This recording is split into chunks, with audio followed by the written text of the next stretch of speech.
Oke, Bim, salah Bim, balik lagi di channel Bang Bims. Oke, teman-teman semua, kita sekarang nih, gue udah kedatangan tamu lagi dari namanya Suganda Wijaya, biasa dipanggil Dandi. Dia ketua Hima Hukum di Universitas Pamulang. Oke, langsung aja nih, gue mungkin Dandi biar kenalan dulu nih sama teman-teman. Lu siapa sih, Dan? Iya, gue siapa bang ya? Tapi gue makasih banyak banget nih udah diundang ke acara podcast Bang Bima nih. Perdana banget gue gini-gini nih ngomong depan kamera nih bang. Tegang sama belajar aja. Gak usah tegang, ngopi dulu kalau tegang. Nanti lah. Ya, nama gue Suganda Wijaya. Gue sering dipanggil Dandi kalau di kampus. Tapi kalau di kampus gue lebih terkenal panggilannya tuh Jaya. Jaya. Karena nyambung. Apa? Suganda Wijaya, ada Jayanya tuh. Berarti pas juga tuh sama yang Lima Hukum ya? Nyebut Iya, nama lu tuh ya kan? Iya, Hima Hukum. Jaya. Oh, gitu. Pas tuh ya kan, secara tidak sengaja. Nah, dari nama lu Suganda, kenapa bisa dipanggil Dandi? Nah itu jadi pertanyaan tuh, jadi misteri bang sama makanya sekarang tuh. Makanya gimana kira-kira tuh prosesnya? Gue nanya nih ya ke orang tua gue, katanya dulu tuh ada film di TV, entah filmnya apa, cuman orang tua gue pada lupa tuh nama channel TV-nya sama filmnya tuh film apa. Ada pemeran namanya kayak gue namanya Dandi, mirip lah, mirip Dandi katanya. Nah di situ katanya gue sering nyebut gue tuh sendiri pengen panggilnya tuh Dandi. Oh, pas Dandi. kecil lu sendiri tuh iya. Jadi makanya teman-teman gue tuh di sana di kampungan gue pada manggil Dandi tuh. Pas gue ke kampus, gue di absen kan, masuk kelas nih Suganda Wijaya. Gue hadir aja kan, hadir. Nama panggilannya siapa? Katanya Dandi. Nah itu gue diprotes tuh di sana tuh. Aneh katanya nggak nyambung. Baru tuh diganti sama teman-teman gue jadi Jaya. Nah itu lah yang gue ganti. Biasanya kan kalau nama panggung atau nama hits dan biasanya diambil dari rupa gitu. Atau lebih tepatnya kan apa ya, body shaming lah gitu. Orang nih hitam gitu, pasti panggilannya black. Gitu. Kayak ada temen gue tuh, orang Batak panggilannya Ucok. Itu kan nama lapangan kan emang diambil dari itu, makanya korelasinya apa nih? Nah, kebetulan Dandi udah cerita kan tadi, kenapa bisa dipanggil Dandi kayak gitu tuh berarti? Iya kayak gitu. Tapi lu asli orang mana, Dan? Gue asli sih orang kabupaten, gue anak desa. Kabupaten mana nih? Kabupaten Bogor. Bogor. Iya. Pastilah pada tahu lah kalau misalkan tahun baru tuh orang-orang Jabodetabek ya, khususnya Jakarta, Tangerang, Bekasi, kalau tahun baru biasanya ke puncak. Nah kalau ke puncak penuh, ke tempat gue tuh pelariannya di Gunung Bunda. Oh, lu di Pamijahan, gue di Pamijahannya di Gunung Salak. Nah gue asli di situ tuh, contoh dari situ tuh di Bogor. Kalau bokap berarti apa? Bokap asli Bogor, Bogor. asli Bogor, nyokap asli Bogor juga. Berarti lu orang Bogor asli nih ya? Asli totok Bogor Asli. pokoknya. Kalau nanya kelas Bogor kota hujan enggak apalah. Tapi orang tua lu gawainya apa? Kalau orang tua gue gawainya wira swasta sih. Dulunya di jalan, cuma sekarang jadi wira swasta karena kan punya tempat ya, punya kebun. Terus samping itu kebetulan bokap juga DKM dan pengurus masjid udah lama. Berarti bokap lu tokoh juga lah ya di lingkungan kampung lu ya. Kampung. Tapi kalau apa namanya, lu nih mahasiswa dari Bogor, terus kemudian lu bisa sampai kuliah di Unpam. Gimana tuh ceritanya? Nah gini bang nih, gua kan dulu pas SMA itu memang ada nih kakak kelas gua nih yang ke Pamulang, cuman karena stigmanya masih katanya apa sih Pamulang lu, katanya orang kampusnya kampus baru swasta gitu, gue nggak mau kan. Gue ikutan SNPTN sama SPMB di UI, gue ngambil hukum, cuman gue tes 2 kali gagal, nggak lolos tuh. Nggak tahu tuh dari Fortuna kayaknya udah memihak ke gue. Nah gue ditawarin sama abang gue, katanya daftar aja di PB ngambil D3 diploma. Gue daftar, lolos terverifikasi, cuman karena gue tuh sebelum daftar kuliah daftar TNI nggak lolos tuh. Ada pelampiasan minimal kalau gue nggak jadi preman negara, gue jadi pemerintahan di negara kan, kayak gitu. Gue mikir lagi kan, gue tes di mana lagi ya? Ada tuh namanya Nita sama Egi, dia nyaranin buat gue tuh masuk di Pamulang karena dia cutting gue waktu SMA. Gue daftar di Pamulang, keterima. Gue bingung tuh milih di IPB atau di Pamulang. Karena gue pengennya hukum, ya udah gue ngambil di Pamulang. Akhirnya tuh pertama nggak kenal siapa-siapa lah, pokoknya selain orang gue itu tuh nyampe gue di Pamulang. Kira keterima lo sampai dengan hari ini gitu ya. Sampai berarti hari ini. lu kuliah telat juga dong hitungan. Telat gue, Telat karena berapa gue tahun? kan lulusan tahun 2018. Oh lu 2018. Setahun gue daftar TNI dulu, nggak lolos, baru kuliah 2019. Berarti lu nggak lulus TNI juga nih? Iya, nggak lolos TNI juga kan. Bingung, sulit banget. Banyak ya. Kalau lu nggak lulus tingkat daerahnya apa masih apa udah di pusat? Gue kalau di daerah udah lolos di Paling Bogor tuh. Gue pindah ke Bandung, tes di apa? Parade, iya geladi psikotes. Nah, gue nggak lolos di situ tuh di kesehatan karena gigi gue kan open bed 9 mili. Katanya kalau misalkan Renggang. bahasanya renggang. renggang lah bahasa Indonesianya. Katanya kalau misalkan lu terjun payung, kalau gigi lu nggak rata, katanya nggak rapat, lu bakal masuk angin, katanya kayak gitu. Digituin, iya. Terus terjun payung, makanya gue nggak lolos. Kan gue ada backupan juga ya. Ada backupan. Ada orang dalam lo. Ada, ode. Cuman emang masuk dulu bintang 1. Nah kata yang bawah tuh, katanya masih mending lu punya penyakit dalam dibanding nggak kelihatan dibanding punya penyakit tua. Lu tahu juga ya, padahal kan TNI itu bukan modeling ya. Iya. Yang penting mah kuat.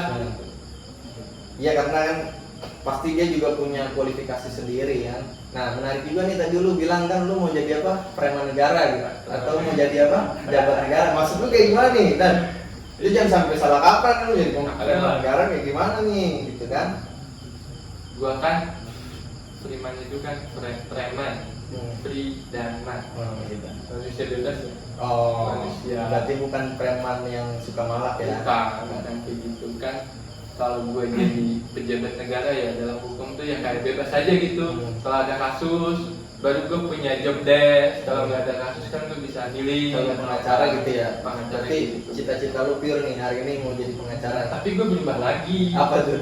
Gue nggak tahu ya. Ini jangan sampai nanti lu lulus kuliah kemudian cita-cita lu berubahnya drastis gitu. Lu kuliah hukum, lu punya cita-cita jadi koki kan nggak nyambung juga. Ada temen gue nih, dia bokapnya lulusan UI, sarjana hukum. Pasti kuliah di Pamulang juga, cuman kan nggak bisa disebut merek ya. Dia bokapnya tuh kuliah di UI, fakultas hukum. Tapi pas dia lulus, pas sarjana, jadi tukang nyerekan, tau gak sih? Tukang nyerekan, ngasih air minum ke orang-orang, minta doa. Kalau itu kan jatuhnya ini ya, apa namanya? Spesialisasi lah dari Tuhan buat dia gitu kan. Walaupun ya bagi orang-orang rasional seperti kita kan nggak masuk yang kayak gitu. Tapi kan di apa namanya, di desa-desa masih kepake lah hal-hal yang kayak gitu kan. Juga banyak itu pasti ngantri kalau minta air kayak gitu. Coba kirim dulu nomornya. Nanti siapa tahu kan kita bisa minta air juga. Biar jangan pada main kan.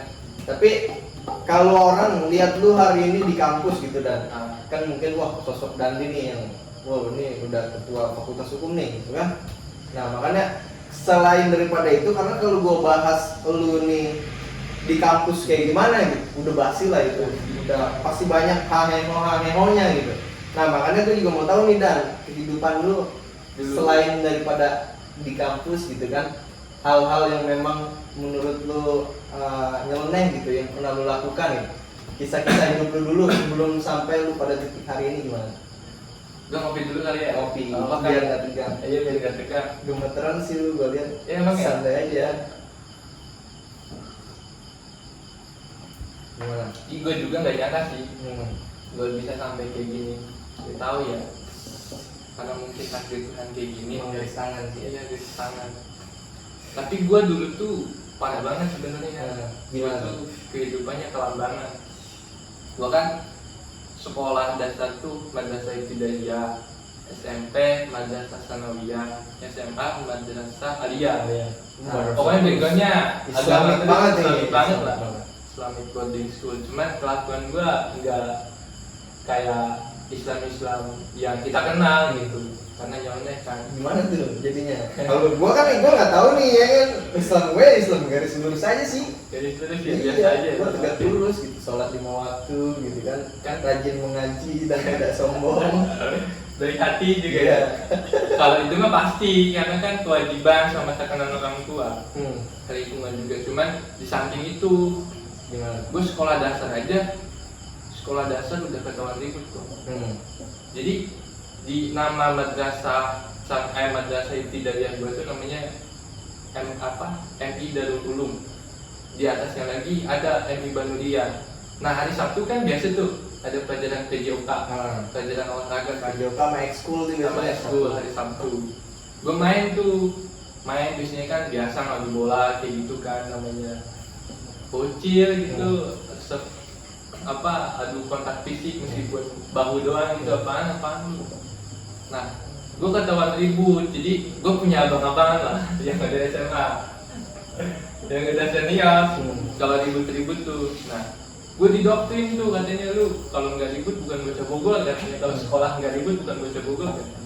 Akhirnya gue kedoktrin lah, gue ngumpulin kelas 2, gue PT-PTin tuh satu orang tuh 1.000 gue palakin, 1.000. Nah pas kekumpul Buat apa tuh? 15.000 gue beli gear kan, si gear yang talinya dari tali taekwondo itu tuh. Enggak, gear yang gede apa yang kecil? Gear gede, gear yang gede. Kalau yang kecil kan dulu biasanya kan pakai dasi tuh, pakai dasi dasi SMA. kan, tali apa sih, kayak tali tambang gitu ya. Gue beli gear yang gede, dapat 15.000, gue beli gear yang gede, sengaja kan besokannya direncanain buat ngadu main bola lagi. Gue main, Emang udah niat tawuran tuh berarti. tawuran, nah itu mah udah direncanakan. Nah gue main, karena kalah, gue main tuh di Rangasari 3, ada kampung gue tuh di pas sekolahan sih. Gue main, nggak ada guru kan, udah pada pulang tuh ke Jawa, katanya bebas aja bebas, yang penting olahraga kalian kan gitu. Nah habis main, gue langsung kan, nggak tarik lah, gue sih nggak mikir 2 kali, gue buka tas, gelar lah langsung kan, kayak gimana sih kayak video-video. Assalamualaikum. Bukan sulap, bukan sihir, gitu kan biasanya. Ya kayak gitu tuh.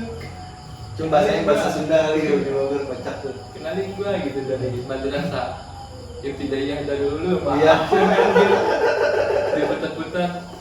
Nah, ribut kan, emang nggak ada yang kena karena kan cuma gos-gosan doang, masih takut.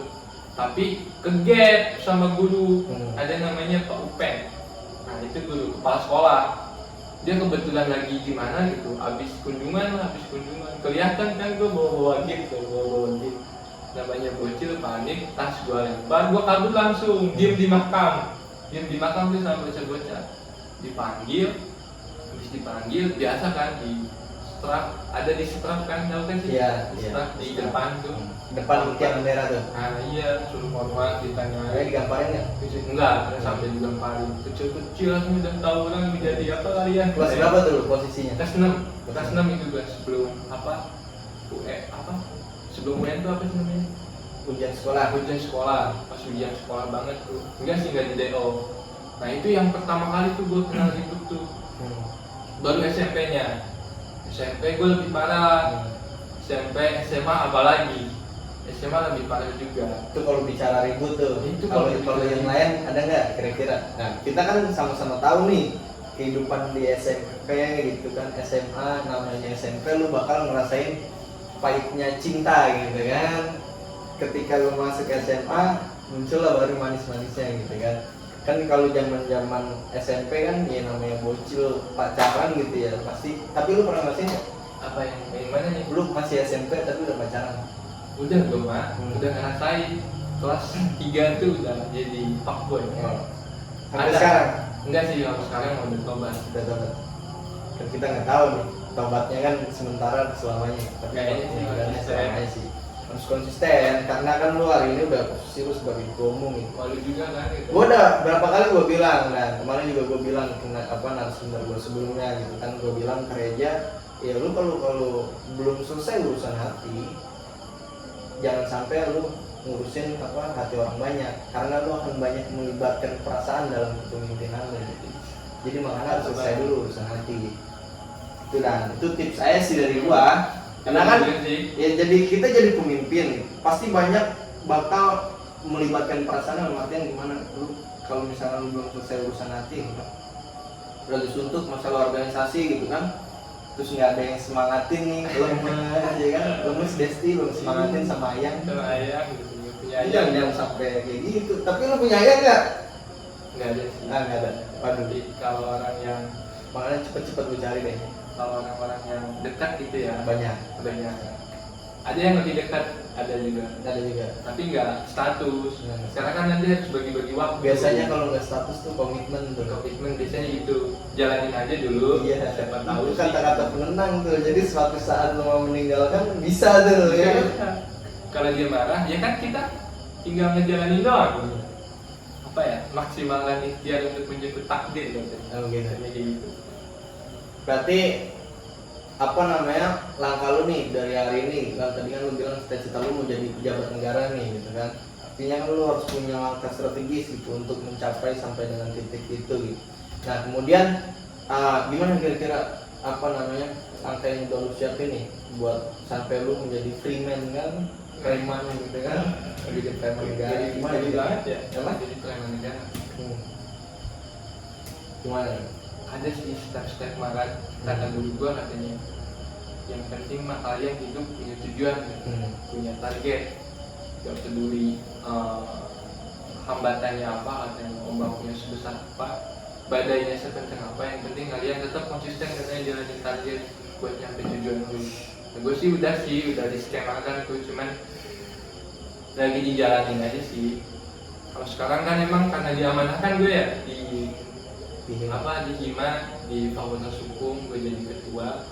Meskipun memang secara normatif ya gue mengayomi gitu ke anggota dan juga menjalankan kepercayaan yang sudah diberikan, gue juga kan harus memikirkan diri gue pribadi. Iya. Kayak gimana nih kedepannya nih? Harus. Karena kan kita kan nggak bisa selamanya hidup kayak gini gitu kan. Tapi ini lu jujur nih sama gua Dan, lu jadi ketua enak nggak? Pusing Ya banget. kan kita kan kalau mau nyampe ke titik ketua gitu kan, apapun kita lakukan gitu. Ya Allah. Sampai pada apa namanya pengirang segala macam gitu kita lewatin, apa namanya kurang tidur lah, kurang duit lah gitu kan, kurang istirahat segala macam lah gitu kan. Nah pas lu jadi ketua gimana? Kok gini banget ya? Gitu ya pasti ya. Ekspektasi yang sesuai harapan tuh bener ternyata. Nah. Jadi gue enak ya, kita ngerjain orang, tapi orang yang ngerjain kita gitu jadi ketua ternyata. Kan katanya bener sih, gue percaya sih istilah apa, mendapatkan itu lebih mudah daripada merawat, mempertahankan. Gitu, jadi lu ngerasain pahit nih sekarang. Pahitnya apa sih? Pahitnya gue kurang tidur, pasti ya, kurang tidur tuh pasti. Mikirin orang-orang kan satu himpunan tuh banyak gitu ya. Di internal aja ada 100 orang, belum lagi di luar internal, anggota luar biasa, mahasiswa aktif, ada 7.245 mahasiswa Fakultas Hukum, belum lagi mikirin program kerja dari jajaran kampus sebagainya gitu kan, yang ngechatin, yang ngurus masalah, ngurus stroker, banyak banget itu.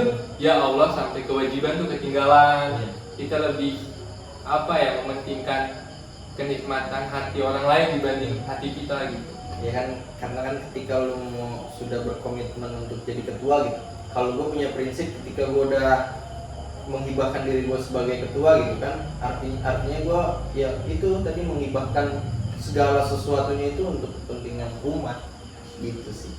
Itu kelihatannya kayak gitu. Tapi kan di satu sisi ya kita kan nggak bisa mikirin orang terus gitu kan, kita juga harus pikirin diri kita sendiri. Jadi kalau kata senior gue nih pernah ngomong, kalau lu mau merdekain orang, lu merdekain diri lu sendiri gitu. Artinya apa? Antara ketua sama anggota ya harus ada perbedaan. Memang secara realnya di lapangan gitu. Ya udah kita nih adanya bukan di atas di bawah, tapi kita ada di samping gitu, untuk sama-sama merangkul mereka gitu. Tapi di satu sisi ya memang harus ada hak yang lebih lah dari lu gitu. Apa tuh contohnya? Iya, contohnya misalkan lu punya kedekatan yang baik dengan rektorat, lu punya kedekatan baik dengan dekan dan lain-lain. Kan artinya kan hal yang itu yang membedakan lu dengan anggota biasa gitu kan. Itu titik poinnya. Kalau yang lain-lain sih gua nanti dulu lah ya. Itu bonus aja kali ya. Ngobrolin di Itu bisa dibicarakan sebagai bonus perjuangan lah. Kalau gua sih memaknainya itu. Gonima kayak gitu tuh bonus perjuangan aja. Gonima. Tapi emang pesan ketua gue sebelumnya siapa mantu madam tuh emang kayak gitu sih. Ketika lu menjabat jadi ketua katanya, lu harus siap katanya badan lu sepenuhnya untuk Bima. Kalau misalnya lu sakit, yang sakit itu cuma namanya doang, sudah dari Wijaya, tapi badannya harus tetap sehat gitu. Padahal emang nggak gitu ya. Gua aja kemarin sakit. Matahari. Iya sakit tuh sakit. Sakit. Udah gitu pahitnya kalau sakit juga kan. Kalau lu nggak ada cewek, nggak ada yang Nggak ada bawain yang makanan ya kan. Mana cepet-cepet dan harus kadang perempuan tuh harus dikasih kepastian juga. Karena kalau kayak gitu jatuhnya ngegantung. Udah baik gitu. Kalau lu berkomitmen kayak gitu. Nah tapi ini kehidupan lu di Bogor tadi kan lu bilang ya lu suka tawuran segala macem gitu kan. Tapi hal-hal yang emang lu lakuin gitu selain daripada sekolah gitu, apa kira-kira apa lu bantu bokap berkebun atau apa gitu? Gue pernah sih, itu pasti ya jadi kewajiban ya, karena bokap gue itu kan ngelola tanah gitu, gak bisa sendiri. Kadang kalau misalnya lagi musim panen, ya gue ikut panen. Kalau misalkan lagi nanam, lagi penyemayan, gue ikut nanam juga, karena kan ilmu juga gitu ya. Bagi kita pas lansia kan kayaknya enak banget di kebun, di rumah, ngopi, santai, nikmatin kehidupan yang nyaman gitu. Itu sampai segitu juga. Ngaji pasti kan ngaji. Gua pesantren sih enggak, cuman gua ngalong lama. Ngalong apa tuh? Ngalong tuh ngaji di pesantren tapi masih pulang ke rumah. Oh, jadi lu cuma cari ilmunya aja ya? Cari ilmunya aja sama jadi tempat pelampiasan. Pelampiasan apa? Pelampiasan tuh kalau misalkan gua lagi, tau kan gua lagi sekolah kan. Sekolah gua pada dekat tuh masih sekampung. Gue berangkat jam 7, jam 2 tuh udah pulang tuh SMP. Tapi gue nyampe ke rumah jam 6, jam 8, jam 9. Nah, kan ada ngaji tuh, ngaji maghrib. Biasanya mau jawab, ngaji tilawah Al-Quran. Paling gue ganti sarung tuh ke rumah. Gue ganti sarung, gue ikut pura-pura ngaji. Nanti setelahnya, kan gue dicariin tuh sama orang rumah tuh, belum balik. Nanti biar gue ada alasan, gue ajak tuh temen gue ke rumah. Gue ajak temen gue ke rumah, nanti lu ngomong ya, gue nggak balik ke rumah ke pesantren karena ada tawaran misalkan, atau gue harus nyesain nyoret-nyoret kitab gitu, langsung aja ke sana. Nah itu yang jadi gue alasan tuh setiap waktu tuh. Lu ini datang ke pesantren itu benar-benar mau ngaji apa mau nyari ilmu kebal lu? Enggak lah, gue ngaji kan. Oh iya, kalau kata orang-orang santri itu yang pernah nyantren tuh ada dua pilihan kalau kita jadi santri. Lulusnya ya, ini mah candaan atau gimana itu gue nggak tahu ya. Tapi yang kata lebih itu aja. Kalau misalkan lu lulus pesantren, pilihannya dua. Yang pertama, kalau nggak lu jadi ustadz, lu jadi jawara katanya. Oh gitu. Iya. Nah, berarti kan ada ilmu-ilmu yang memang diajarkan di sana. Ada ilmu-ilmu mistisismenya lah, sedikit mah yang dikit atau banyak tuh. Dikit tapi bermanfaat. Kalau gue sih yang kayak gitu ya. Ini aja sih, gue orang-orang rasional sih nggak percaya gue apa yang kayak gitu-gitu.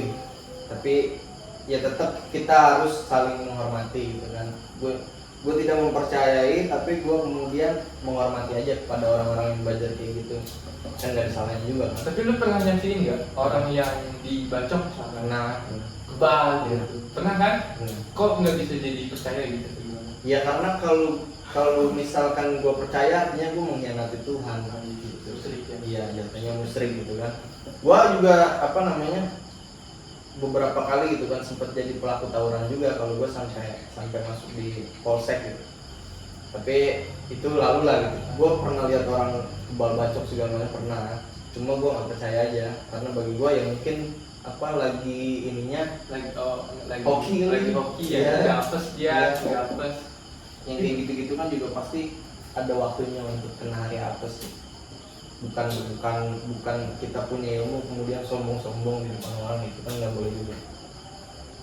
Tapi ada tuh temen gue banyak banget tuh kayak gitu. Iya yang kayak gitu tuh. Terakhir tuh gue pasti jadi jakam tuh, jadi orang yang ngebantalin anak sekolah lagi ribut tuh. Nah lulus berapa bulan ya? 3 bulan lah. Kalau bahasa gue dulu Apaan gembelan? Iya gembelan. Gembelan. Bocah mundur kan kita gebukin pakai gitar, kalau nggak kita tendangin gitu kan. Kayak gitu tuh. Ya sama gue kayak gitu. Terakhir tuh ada tuh ngeributin, bukan sekolahan gue sih, bukan dari kelas gue, cuman gue ikutan karena dia aja kan, gue ikutan. Gue jadi jangkang tuh di belakang. Nah itu ributnya tuh SMK emang. 2 SMK. Gue nggak bisa nyebutin nama ya. Jangan. Nah 2 SMK tuh di tempatnya di Garuga. Di Garuga tau gue yang tempat pembuangan sampah tuh. Nah iya sebelumnya tuh di situ tuh ribut kan malam jam 10 itu di 3 kali dia disayut. Pertama kan dipeluk nih. Nah celuritnya tuh bayarnya tuh dibuang. Terus pas dipeluk langsung dibacokin, jatuh tuh disayur lagi tuh, dia bangun lagi, jatuh lagi, disayur lagi sampai 3 kali. Dia lari, habis itu kan bubar tuh karena ada warga yang misahin.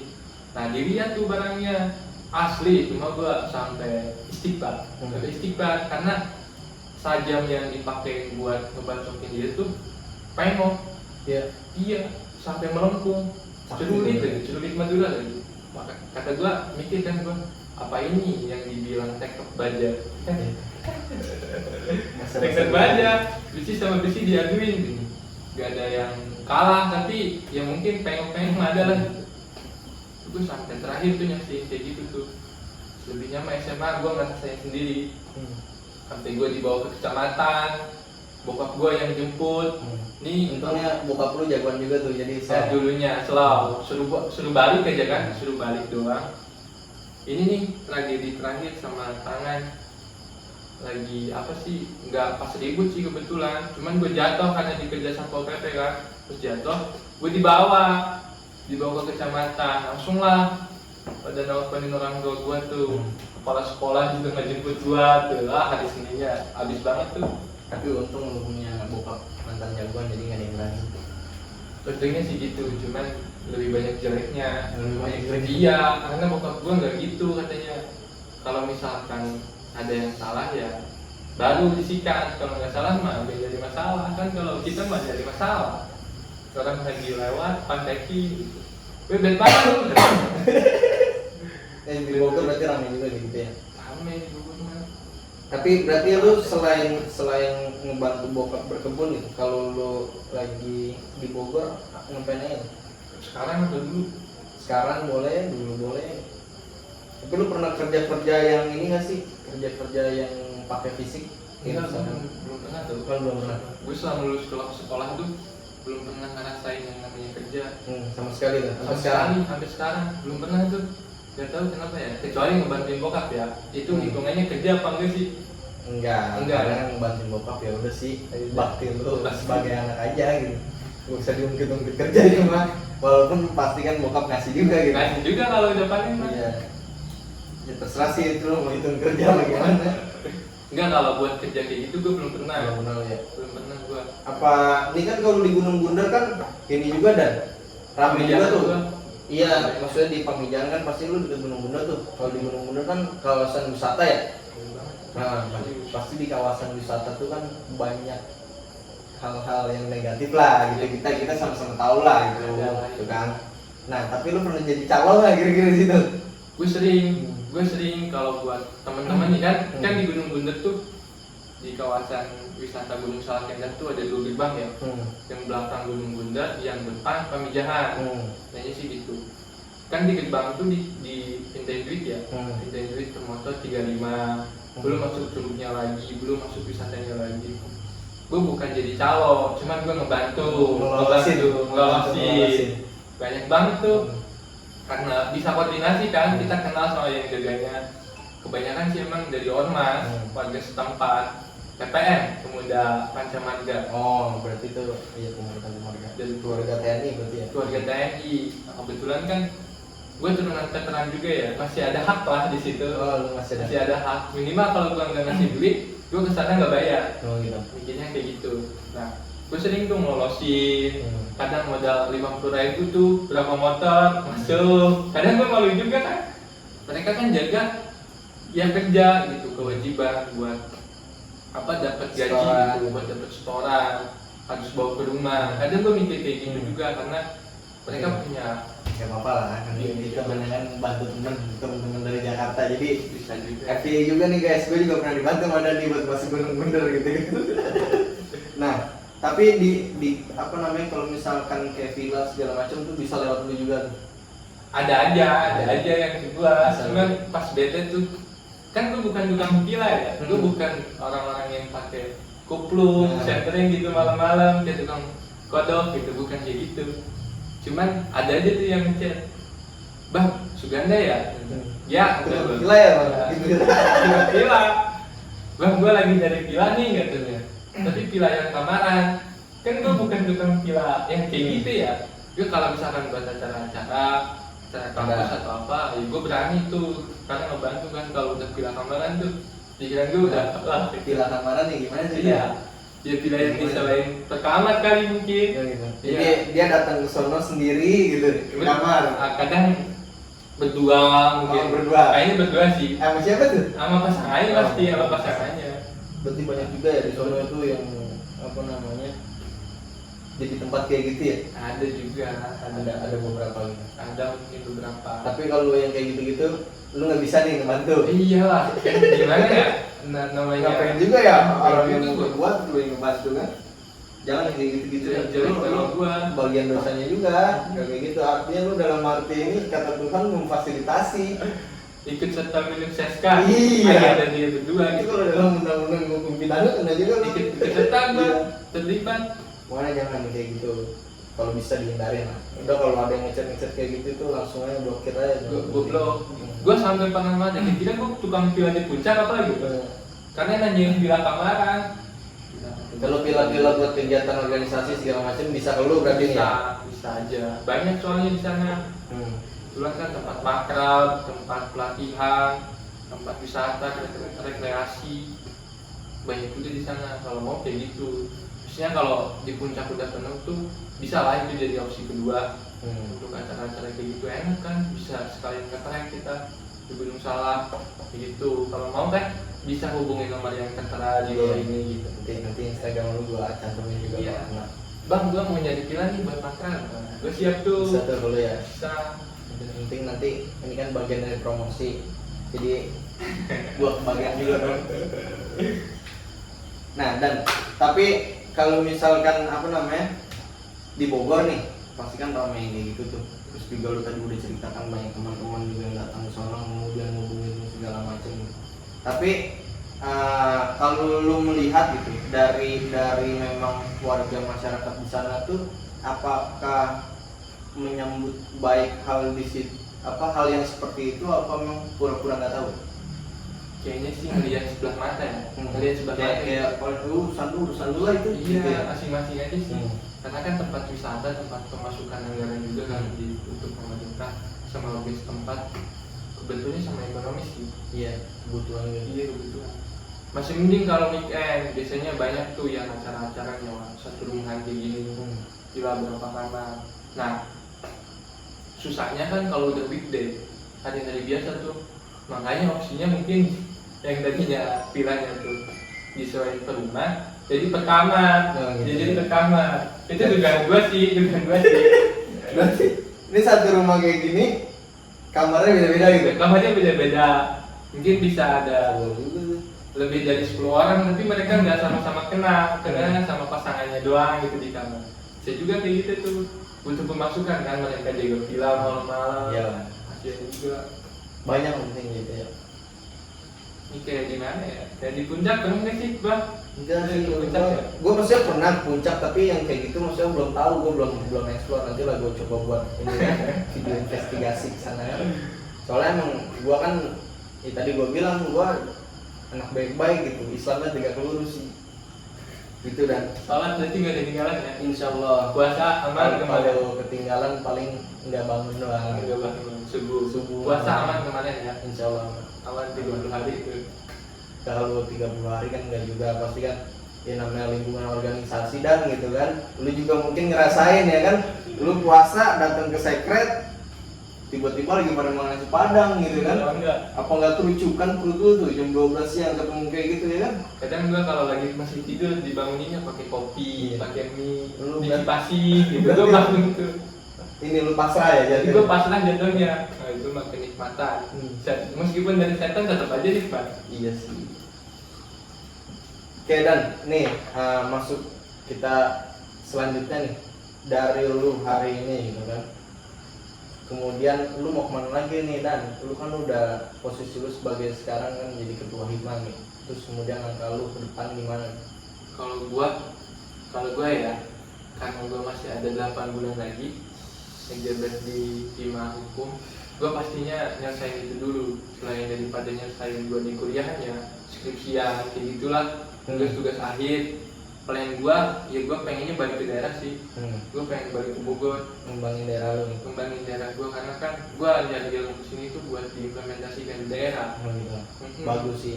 Karena kan kebanyakan Dan ya, hari ini bukan gak apa-apa ya, anak rantau gitu, kuliah merantau, kemudian udah betah di rantauan gitu ya, nyaman gitu, akhirnya nggak mau pulang ke kampung, sampai ada stigma bahkan di kalangan masyarakat beberapa daerah tertentu ya, kalau lu udah ngerantau walaupun kuliah gitu, kemudian lu balik lagi ke daerah lu berarti lu gagal di perantauan, itu sampai ada kayak gitu. Stigmanya ya. Nah kalau lu tadi bagus juga nih, lu datang ke sini nyari ilmu kemudian untuk diterapkan di desa lu sendiri gitu kan. Tapi kalau ngeliat potensinya emang bagus, dan apalagi di sana kan kalau lu tekunin gitu kan, lu bertani gitu, apa di kebun bapak lu gitu kan, itu bisa masuk nanti lu buat lingkaran petani milenial itu. Gua udah bikin tuh. Aja. Udah bikin gua di desa. Kebetulan kan gua aktif di Karang Taruna ya. Gua juga di Karang Taruna desa. Kepala bidang sih, namanya hukum, legalnya hukum pasti tanya di situ juga. Bidang hukum dan HAM biasanya. Nah itu tuh, gue pernah, tapi nggak linear kerja gue. Kadang advokasi, kadang enggak. Kalau balik ke rumah doang, kalau sempat kemarin gue bikin program, namanya Kebun Bibit Rakyat KBR, sama abang gue sih, sama abang gue. Nah gue penyemaian pohon albasia sama nangka madu. Albasianya tuh 30.000, nangka madunya 20.000.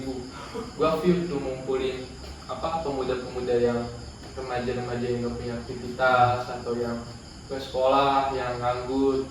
Gua kasih edukasi, karena kan meskipun lingkungannya kesalahan ataupun perkebunan, tetap aja kan namanya anak muda sekarang gengsi gua harus kotor-kotoran nyari duit, atau enggak harus ke sawah, nggak kayak situ tuh gitu kan. Kerja, padahal mah kerja di kota juga ngapain dia gitu. Gua mau jadi pengamen atau apa gitu, balik ke Bogor, ke daerah, wah ini katanya bos nih bos, padahal mah di Jakarta jadi pengamen. Banyak ini Banyak ya, gitu. itu yang harus dihindarin sih, jadi kita objektif aja gitu ya. Lu lihat apa namanya lebih peluang di mana gitu. Kalau memang mau kembali ke desa ya memang benar-benar lu tata tuh desa lu sampai dengan apa namanya milenial itu kan bisa punya kemajuan berpikir untuk udah bertani dan mengembangkan desa. Itu lebih apa namanya cocok sih menurut gua.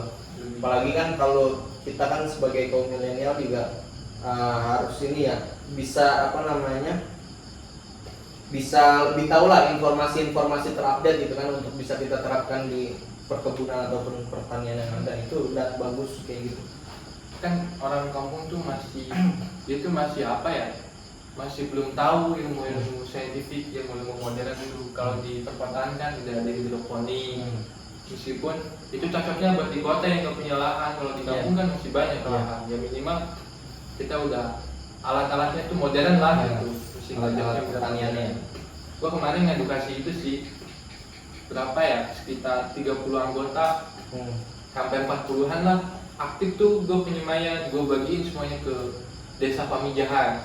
Sejahtera pokoknya tuh, panen nangka madu sama albasia, pohon apa sih, jingging tau nggak? Ya tahu. Jingging Apa bahasa Indonesianya? apa ya? Jabon, bukan jabon. Oke, pokoknya sejenis lah, sekeluarga sama jabon. Oke, Dandi, mungkin gua rasa udah cukup nih gitu kan. Kemudian lu sampaikan dong closing statement dari lu nih kira-kira buat teman-teman semua, dan harapan lu ke depan gimana sih? Terkait apa nih? Terkait mungkin buat diri lu sendiri gitu kan. Kalau dari gua ya, closing statement dari gua nih buat teman-teman semuanya nih, yang bagi perantauan, karena kan gua ngerantau ya, beda-beda provinsi, beda kota gitu.